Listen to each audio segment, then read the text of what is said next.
ఇప్పుడున్న పరిస్థితుల్లో కూటమి ప్రభుత్వం సంబంధించి సర్వే చేస్తే మీరు జర్నలిస్టే తెలిసి ఉంటుంది 50 మంది ఎమ్మెల్యేలు ఓడిపోయే పరిస్థితి ఉందని చెప్పి కూడాను బాబు గారికి రిజల్ట్ కొంతమంది సర్వే వాళ్ళు చెప్పారని కూడా చెప్తున్నారు. అంటే అటువంటి పరిస్థితులు ఉన్నాయా అని. లీమ్ గారు ఇప్పుడు ఎన్నికలు నిర్వహిస్తే ఒక 50 మంది కూటమికున్న ఎమ్మెల్యేలు ఓడిపోయే పరిస్థితి ఉంది అని చెప్పి కూడాను. నేనైతే కూటమి ప్రభుత్వంలో భాగస్వామిని కాదు, ఉద్యమ ఆ రాజకీయ పార్టీలో కూడా భాగస్వామిని కాదు. కానీ కూటమి ప్రభుత్వాన్ని గెలిపించటంలోనూ దాని విజయం సాధించడంలో మాత్రం ప్రధానమైన దారాలం మేము.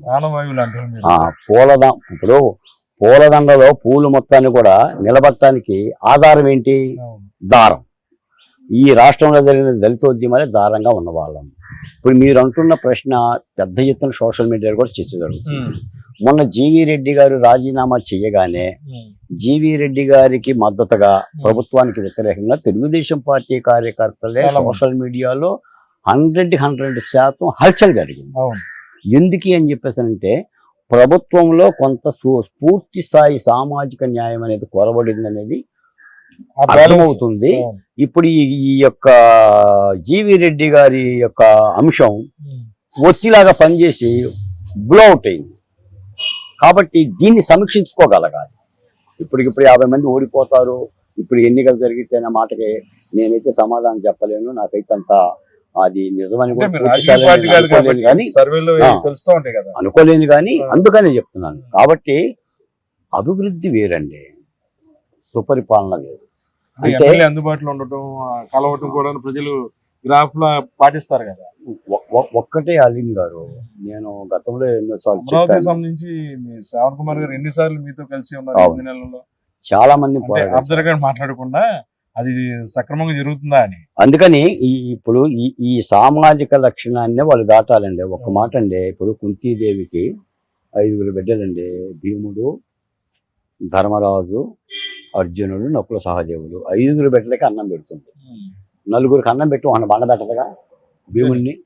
అలాగనే సమాజంలో రాష్ట్రంలో ఏ సామాజిక వర్గాలు ఉన్నాయి, ఎవరెవరిని దగ్గర తీస్తున్నాం, వాళ్ళకి ఎవరికి న్యాయం చేస్తున్నాం, సామాజిక గౌరవం ఇస్తున్నాం, ప్రభుత్వంలో భాగస్వామ్యం చేస్తున్నాం. అలాగనే ఇచ్చిన హామీల మేరకు సూపర్ 6 పథకాలకు సంబంధించిన అంశాలను కూడా ప్రజలకు ఎలా చెప్పగలుగుతున్నాం. ఒకవేళ ఆర్థిక వనరుల మూలాన సూపర్ 6 ఇవ్వలేకపోయినా కూడా ప్రజలకి నచ్చ చెప్పగలిగితే అర్థం చేసుకునే పరిస్థితి కూడా ప్రజల్లో ఉంది. ఎందుకంటే రాష్ట్రం కుదేలేని ఉన్న మాట యథార్థం. అసలు ఖజానాలో డబ్బులు లేని మాట యథార్థం. ఉన్న వాళ్ళందరూ కూడా డేకేశారు. ఇప్పుడు మామిడి చెక్కలు తిన్నాడు, తినేశారు గోకేసి. ఎక్కడ నిల్ బ్యాలెన్సే. జగన్మోహన్ రెడ్డి గారి మాటల్లోనే 6 లక్షల కోట్ల రూపాయలు అప్పు జరిగింది కదా. సరే, చంద్రబాబు నాయుడు గారు అప్పు 14 లక్షల కోట్ల రూపాయలు పక్కన తీసిన ఆయన మాటల్లో 6 లక్షల కోట్ల రూపాయలు అప్పు జరిగింది కదా. మరి 6 లక్షల కోట్ల రూపాయల అప్పుని ఎవరికి పెట్టిండు? పథకాలు ఎంత ఇచ్చాడు? ఆయన చెప్పిన లెక్క 2,72,000 కోట్లు. 2,72,000 కోట్ల రూపాయల పథకాలు పెడితే మరి మిగిలిన బ్యాలెన్స్ ఏంటి? 6 లక్షల కోట్లలో రాష్ట్ర బడ్జెట్ ఏమైంది? నమస్తే.